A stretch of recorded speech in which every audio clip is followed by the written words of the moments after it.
Without any further ado, allow me to take this time to invite the ambassador to come and join us and address us. Ambassador.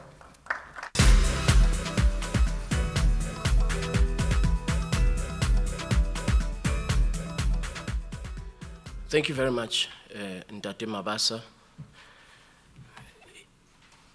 It is a pleasure to be with you today. As Ndate Mabasa said, it was very, very difficult to move things around, but he's a very powerful and persuasive man. He was able to get me to be here to join you today. I was elected to the position of Secretary General of the African Continental Free Trade Area, and I was sworn in on the 19th of March, 2020. On the 26th of March, 2020, 42 countries in Africa went into full lockdown. Borders closed, no transit of goods, no trade.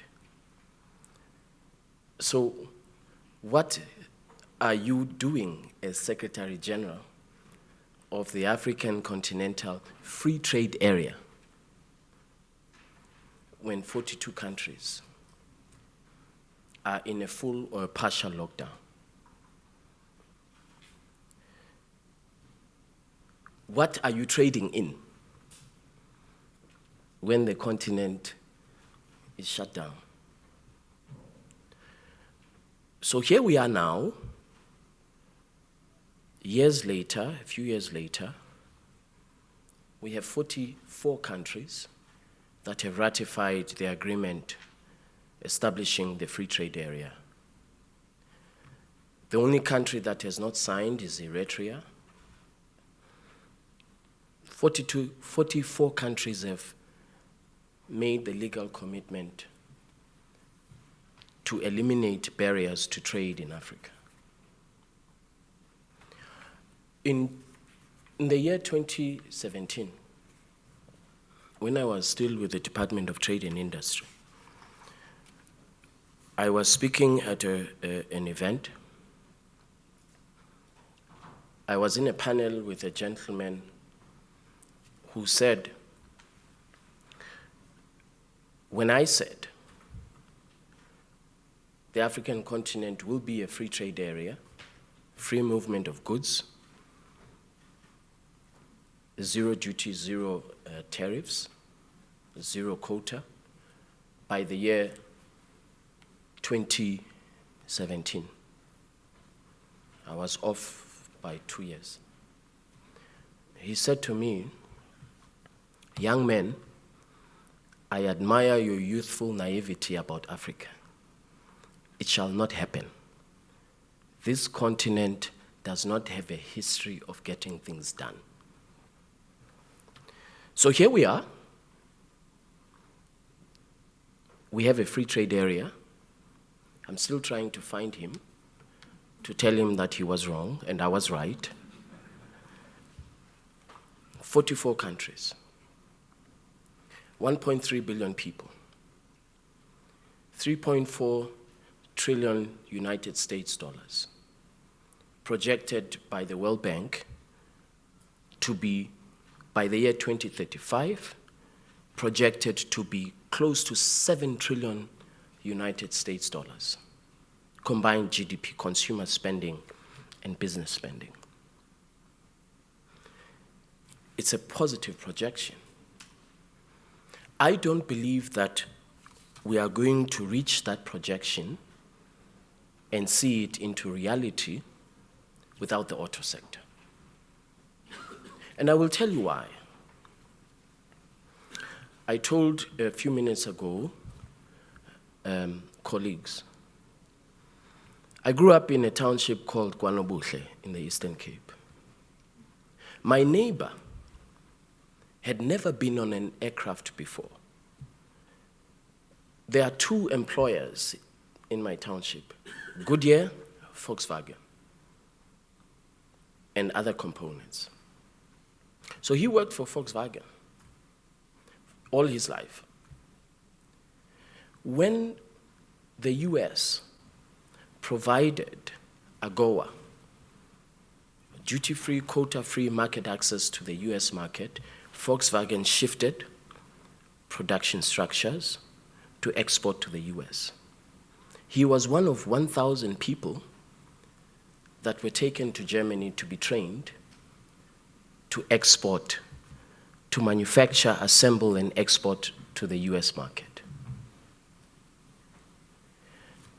Reskilled, earning more money for his family, providing dignity to him. My neighbor. So when I talk about the auto industry, I'm not talking purely from a trade policy point of view, which is true. I'm talking also about what I know and people that I grew up with and how transformative the auto sector has been to their lives. So I was telling somebody that CNN was interviewing me last week, Friday. They say, why do you always talk about the auto sector? You are biased towards the auto sector. Yes, I am. I said, yes, I am biased towards the auto sector because this is the driver of Africa's industrialization. This is where opportunities are created for people like my neighbor, people that I grew up with, who are now able to send their children to university to improve their lives. We now have a very unique opportunity, a very, very unique opportunity. I cannot imagine another opportunity since the end of colonialism on this continent, where as Africa, we can drive industrialization and where we can ensure for the future that our continent contributes to global output and global trade. Now, the gentleman I referred to may say, young men, you are naive. When you think about it, 55 of us, our contribution to global trade is 2.1%, 55 countries. Our contribution to global GDP is less than 3%. All of us. Singapore's contribution to global trade and output is 5.9%, probably now a little bit more. One country, an island, a city, contributing more than an entire continent to global GDP, to global output. What does that say about us as a continent? You can look at it in a negative way. You can say that it means we are underdeveloped, we are backwards, we are all of these things. You can also look at it in a positive way. And you can say, as the CEO of Nissan often reminds us, it means it's an opportunity. 17% is what Mike reminds us, 17% global population, producing less than 1 million units of vehicles per year. India producing close to 5 million, you know this better than me. India producing close to 5 million units of vehicles per year. 1.3 billion people. The African continent, 1.3 billion people, producing less than 1 million vehicles a year between South Africa and Morocco. It is, of course, a deficit, but it is an opportunity.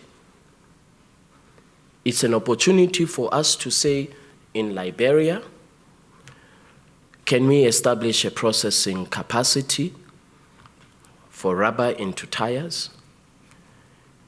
In Ethiopia, can we establish a capacity to process leather into leather seats? In Lesotho, can we establish a capacity for wiring harnesses? Copper in Zambia?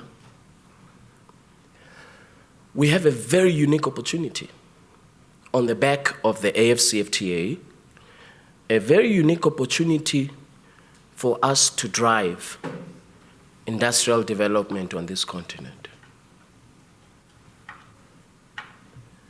I went to Lesotho a few months ago with my colleague Temba. We visited a plant that manufactures seats for vehicles,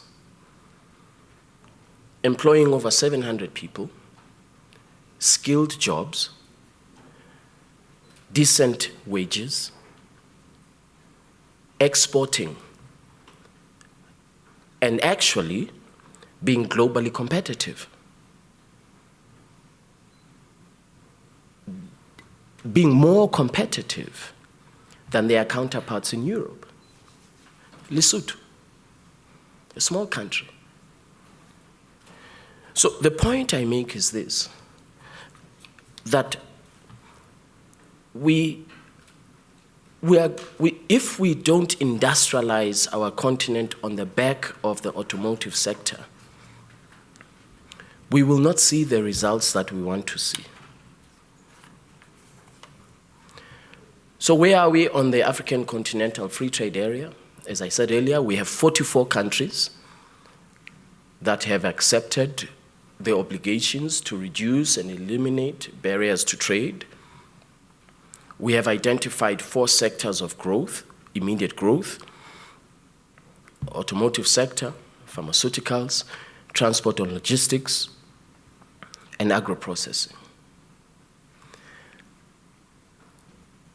The study was done by McKinsey and Company, not by us, and the projection that they make is that where we focus on these 4 sectors, we have an opportunity to contribute $11 billion per annum to Africa's GDP, creating over 700 million jobs.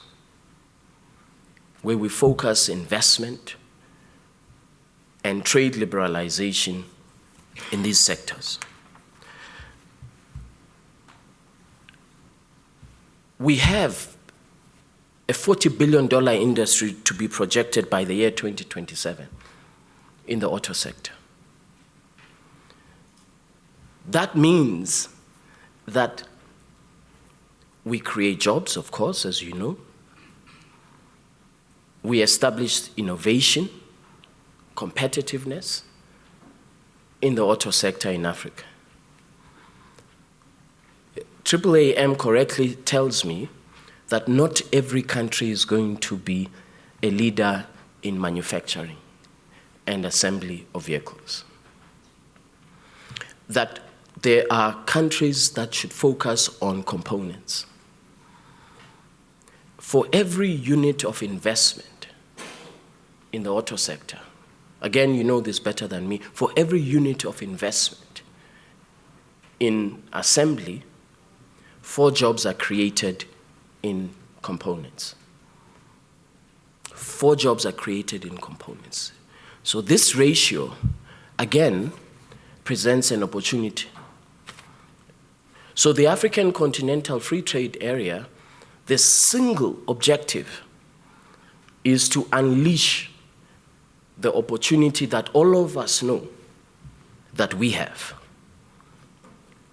to industrialize our continent, to create jobs, and to make sure that the African continent in 20, 30, 50 years' time is as globally competitive as any other part of the world.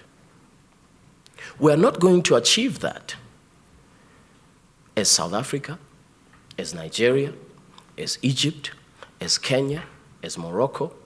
Absolutely not.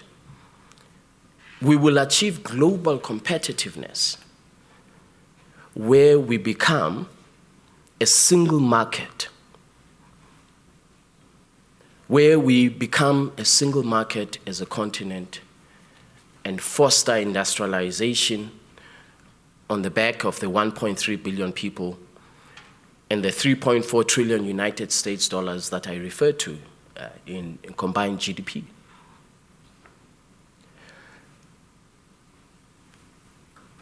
The auto sector is at the heart of this industrialization that we aspire to in 20 to 30 years' time. The component sector is at the heart of this industrialization that we are talking about. The gentleman said, I am naive in believing that Africa can do it. That's what he told me. But I believe that as Africans, we can achieve it, and we have a very unique opportunity to industrialize our continent. I mentioned earlier what the projection of the World Bank is, that by the year 2035, if we implement the African Continental Free Trade Area, by the year 2035, we have an opportunity to lift 100 million Africans out of poverty, 30 million Africans out of abject poverty, 70 million Africans out of moderate poverty, contributing over $450 billion to Africa's GDP, boosting intra-Africa trade by 80%. And the most immediate beneficiaries will be small and medium enterprises in manufacturing. This is the projection by the World Bank. It's a very positive projection. But, of course, we are going to have to work hard to make sure that this positive projection becomes a reality. There is, as you know, a very significant financing gap, a very significant investment gap. That is why I went to Professor Orama, the president of AfCFTA, and I said, if we want the automotive sector to develop on our continent beyond Morocco and South Africa and components, we will need investment. That's why today we have a facility of $1 billion blended finance for any country that wishes to be part of the value chain of the automotive sector. $1 billion, there's a commitment to increase it. So the investment is there.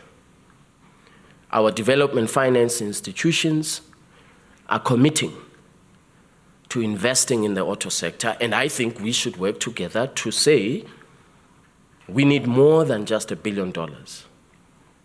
AfCFTA, African Development Bank, and other institutions on the continent make more money available for countries, for Zambia, to say that we want to be the global headquarters of processing of copper, so that wiring harnesses are no longer processed in Ukraine. And when the Europeans are fighting, we suffer, so that we process copper here on the African continent. You know better than me that we are now transitioning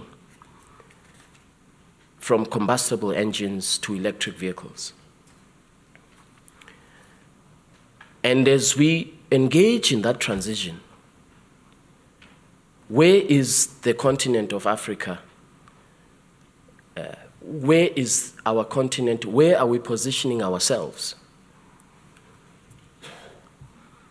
What is it that DRC has to say about that? The fact that you can now, if we're transitioning to electric vehicles, processing oxide into lithium batteries. What is DRC saying about that? I'm very happy to tell you that I had just on Thursday a conversation with President Chilombo Tshisekedi. They have now decided no more export of unprocessed oxide, no more export of unprocessed components for manufacturing of electric vehicles. Between DRC and Zambia, again, you know this better than me, between DRC and Zambia,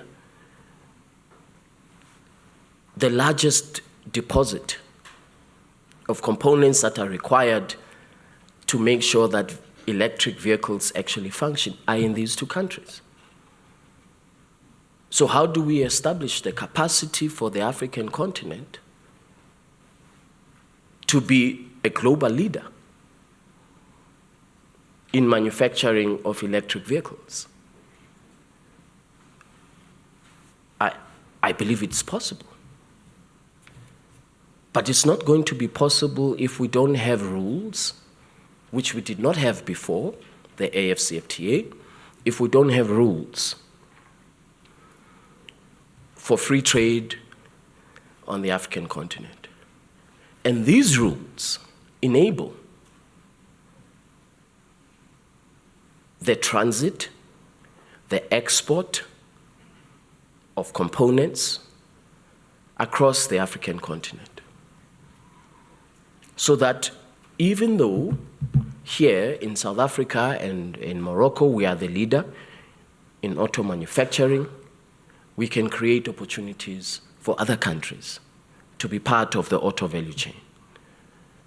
And I'm very, very grateful to AAAM because AAAM were the first ones to say, actually, we think that we should move beyond South Africa and Morocco and create opportunities for other countries in the auto manufacturing sector. If you think about it, 72 years ago, the European Union began with 5, 6 countries. At that time, they called it the European Coal and Steel Pact. 72 years later, the European Union has a monetary union, the highest level of integration that is possible. I should tell you, I was invited a week ago, 2 weeks ago, to the, and I spoke precisely on this issue of market integration, the Conservative Party in the UK. You can imagine that my expression of appreciation for a single market was not particularly appreciated at a Conservative Party conference about market integration and the importance of creating market integration. The AfCFTA is precisely, we are today where the European Union was 72 years ago. That's precisely where we are today. Airbus manufactures an aircraft. That does not take place only in Toulouse, in France. It happens across the continent of Europe, the value chain.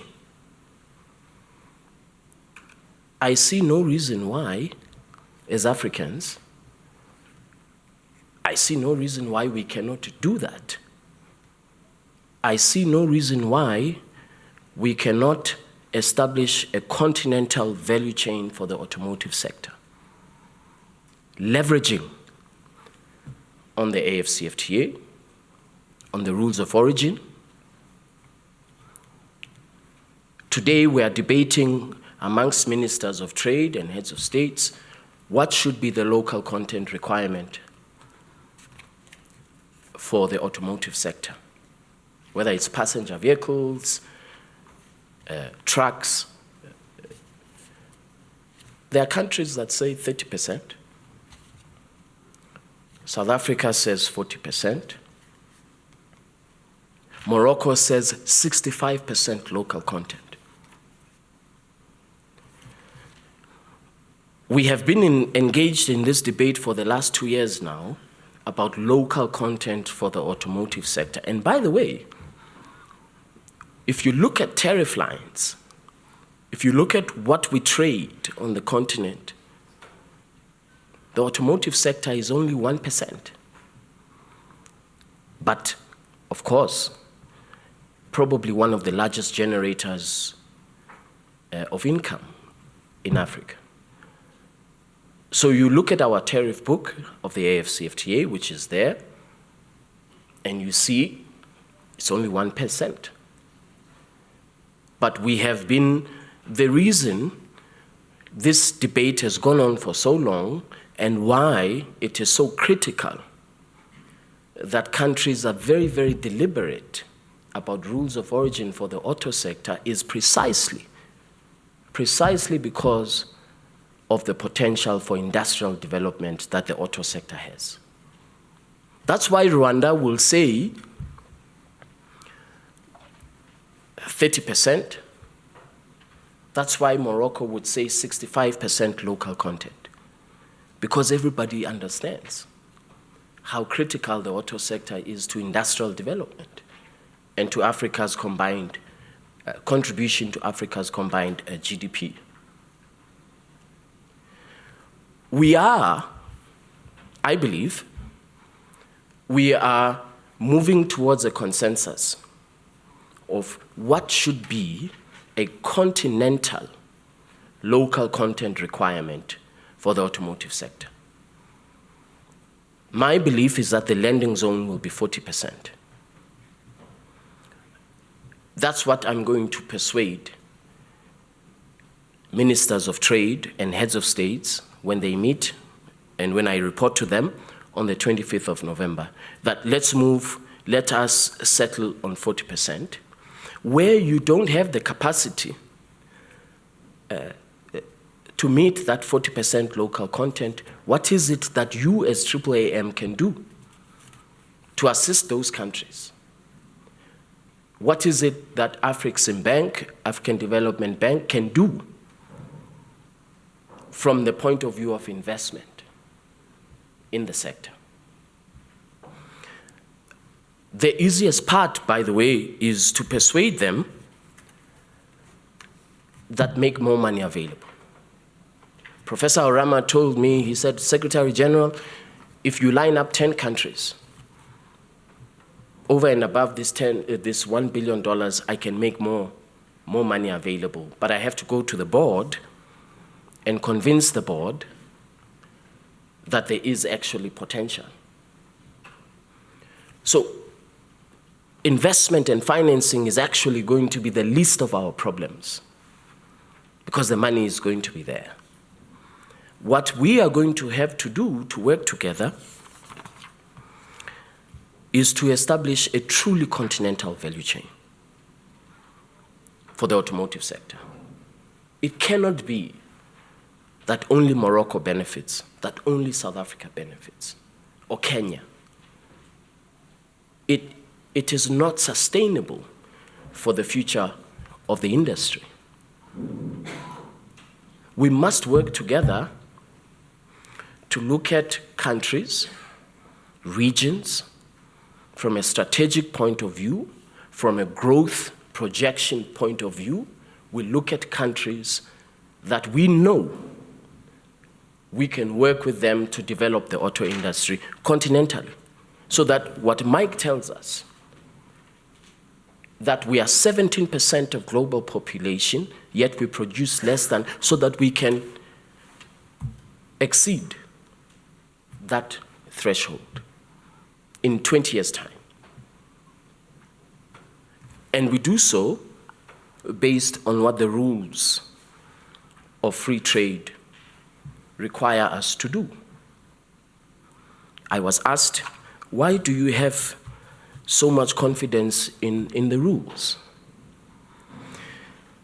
It is because, for the very first time, we now have a dispute settlement mechanism for the entire continent that requires governments to adhere and implement the rules of trade, or free trade. First time. We tried it in SADC 20 years ago, and the head of state, whose name I shall not mention, said, SADC, you have the audacity to tell to tell my country what to do. It shall never happen. We are not going to be part of a continental tribunal for resolution of disputes, investment and trade. That was the end of that, 20 years ago.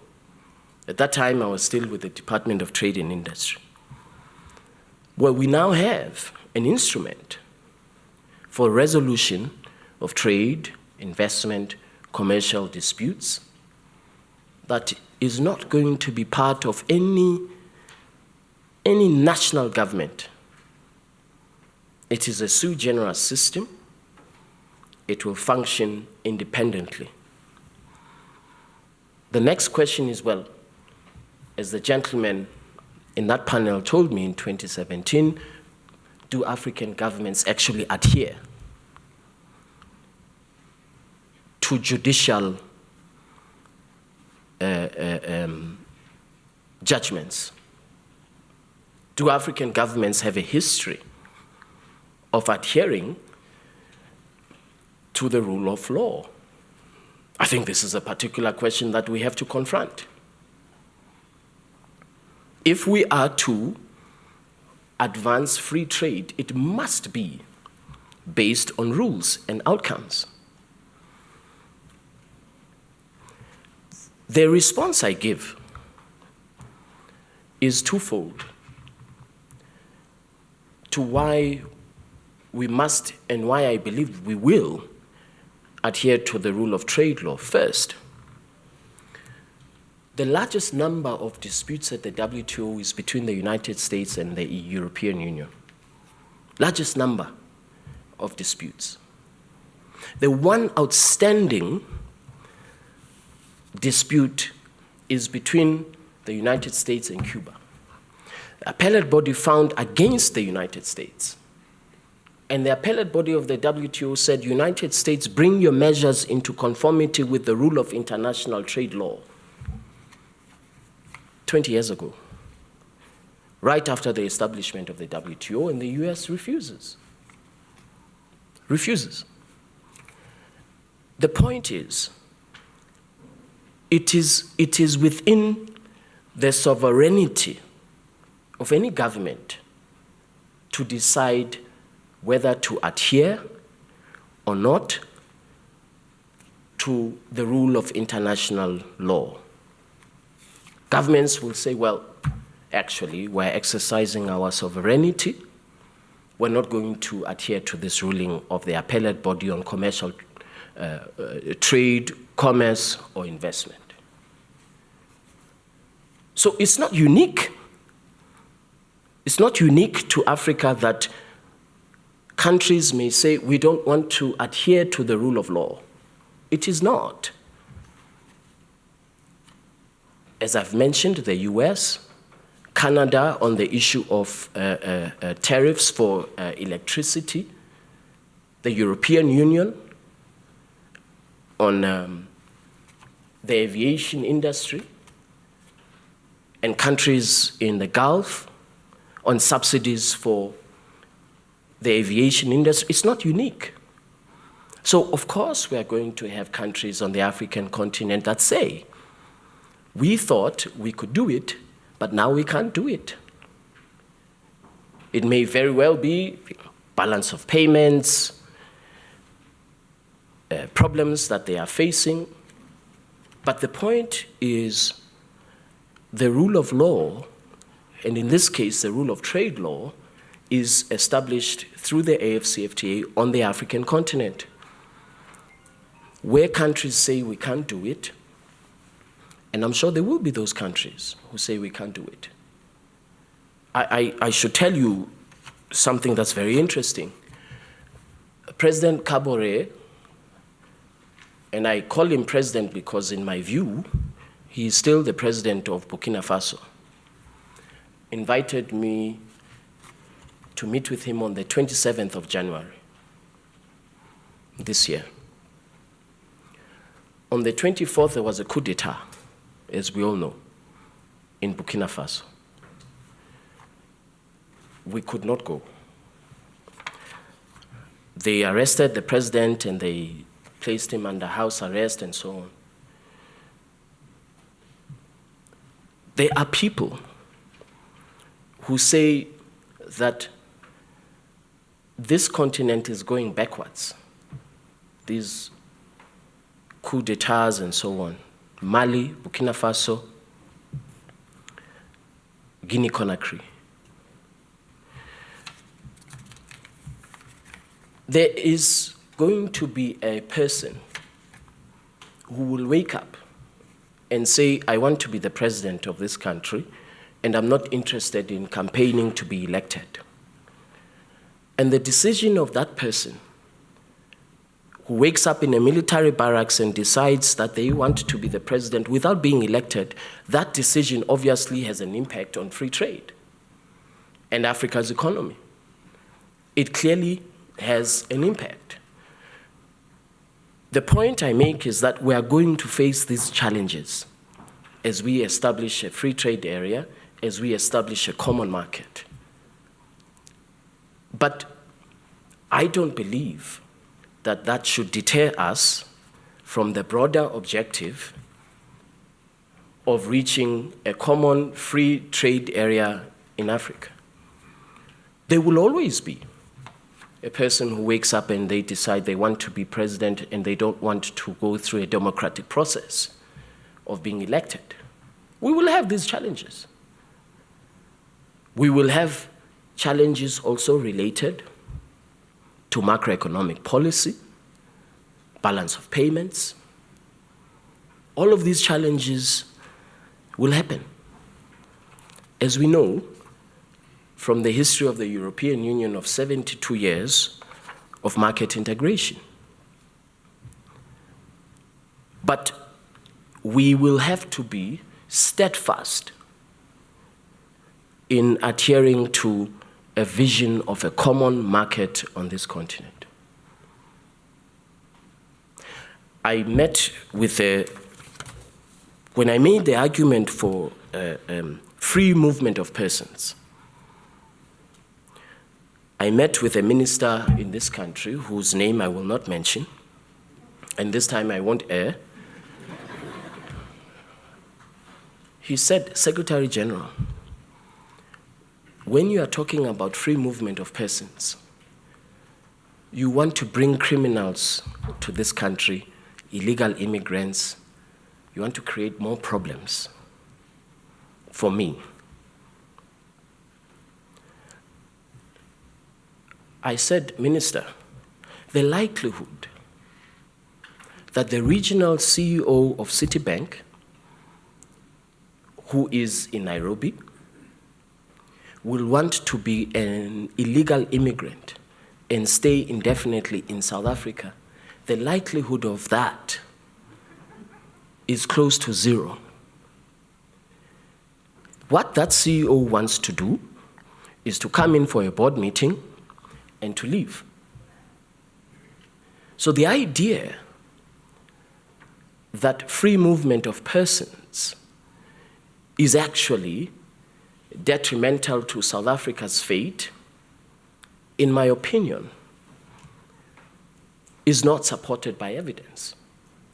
There are those who will tell me that I'm wrong.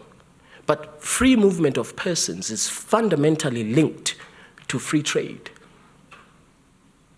So if we want, as South Africa, to continue to be the most industrialized country on the continent, we have to be flexible on free movement of business persons, free movement of persons.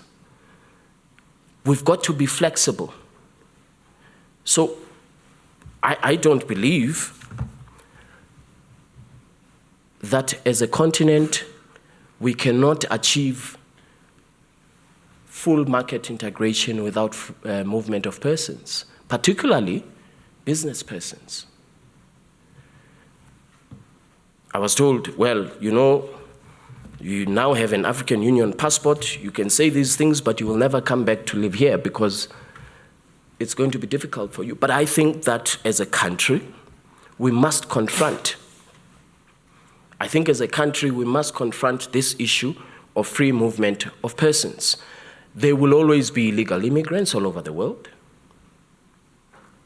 There will always be people who are foreign nationals, who don't adhere to the rule of law, as happens all over the world. But if we want to achieve a free trade area, and if we want, as South Africa, to be one of the leading industrialized countries on this continent, we must ensure movement, more flexible movement of business persons, more than we do now. It is illogical to me why you would say to a regional CEO of a company, bring us your birth certificate to apply for a visa to come for a business meeting in South Africa. We want to see your birth certificate. So my view is that, and I will say this to the heads of states when I report to them in November, we must accelerate. We must accelerate free movement of persons, particularly skilled persons, so that we can have drivers and contribution to Africa's GDP. So let me end where I started. Where I started, I said, the automotive sector must be Africa's the backbone of industrialization in Africa, to create opportunities for the neighbor that I mentioned, who had never been in an aircraft before, who spent 9 months in Germany with Volkswagen, who came back a much better person in terms of skills, contribution to society, contribution to South Africa's GDP. That's why I believe we have to work together. We have to work together to make sure that the rules of trade enable you as the automotive sector to invest more, to create opportunities, to create innovation, so that we are beyond South Africa and Morocco, so that we move beyond less than 1 million units of vehicles per year, and we actually become as globally competitive as India or China, which I believe we can. But we must first start with the rules of trade, which is what my job is, and to make sure that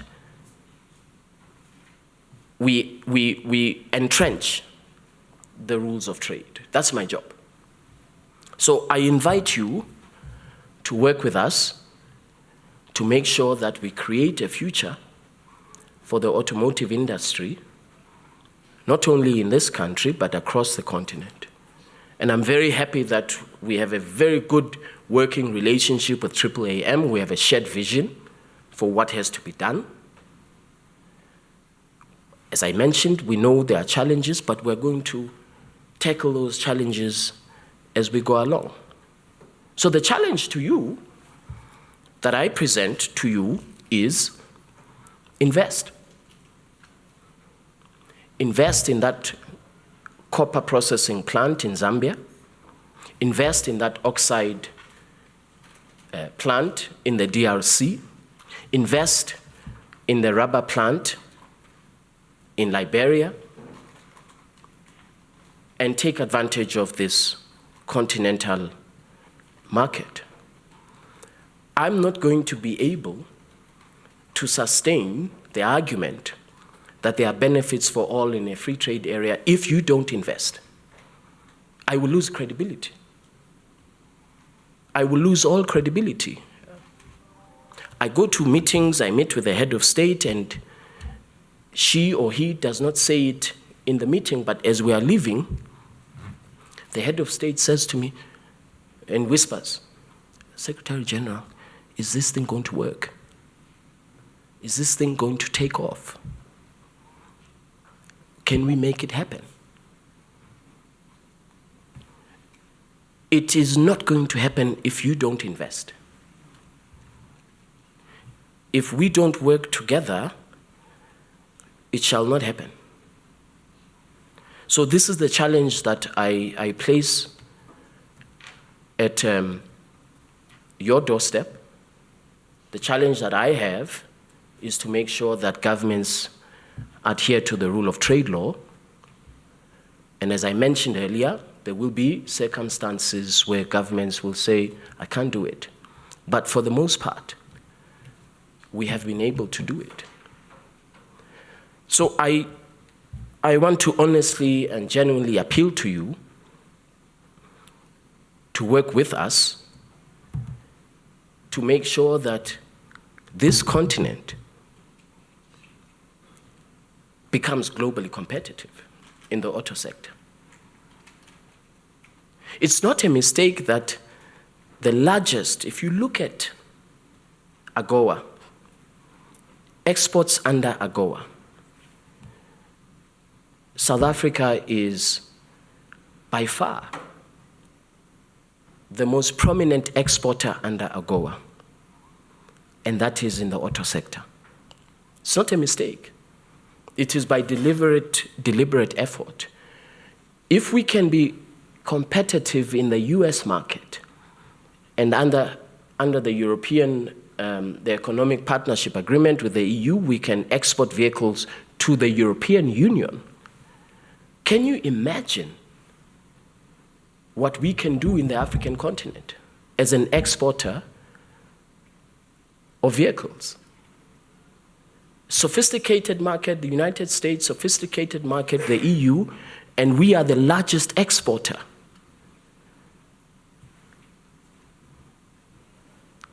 The potential is staggering. So let's work together to make sure that we reach these objectives that the men told me in 2017, a pie in the sky, it shall never happen. Let's work together to make sure that we start the building blocks to build our continent. Thank you very much.